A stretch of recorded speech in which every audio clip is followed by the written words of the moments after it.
Hey everyone, how we doing today? I'm Steve from Crusader Arms, and these rifles have finally started to make it out there to the world. This is the Crusader 9. Today we're going to go over some basic disassembly and cleaning. You don't need a lot of tools to do this. All you need really is a punch or the tip of a bullet to push down the rear takedown pin. So the easiest way to start this is to just put the barrel down like so and take your punch and just push this in. Punch or bullet nose, whatever you want to put in there to push that through. And we're going to depress the recoil springs here with your finger. Remove the recoil springs, and then we're going to remove the bolt. So just let that guy slide right at the back.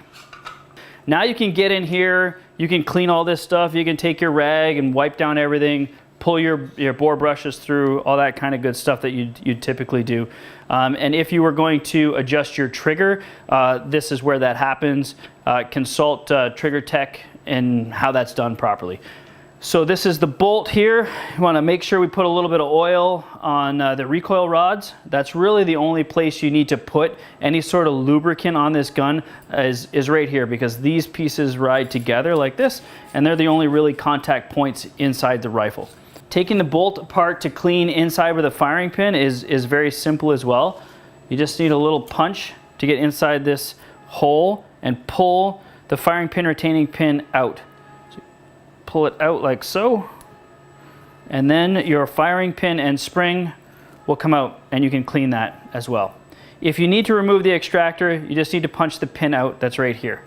Typically this isn't something that you're going to need to do unless you have to replace it for some reason.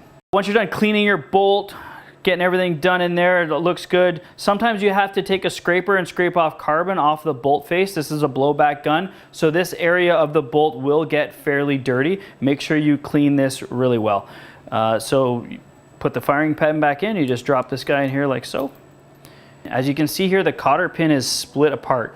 You have to squeeze these together, push this in like this all the way in, and then force this into the hole.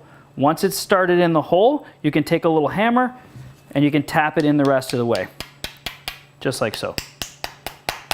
And that's it, firing pin's back in. Make sure that this pin is all the way recessed below the surface, because if this is sticking out, it could mar the side of your receiver. Reassemble our rifle now that we're all done cleaning it. We want to make sure that the charging handle is all the way forward, because if it's not all the way forward, you won't be able to slide the bolt all the way in. And you can take your bolt, put it in there, let it slide all the way to the bottom. Then your recoil rods go in like so. And we want to push the bolt to the top of the receiver, and then with your index finger, push the recoil rods all the way in. Then make sure that this pin is out and close the rifle like so. Then push this pin in, and that's it. Your rifle is reassembled.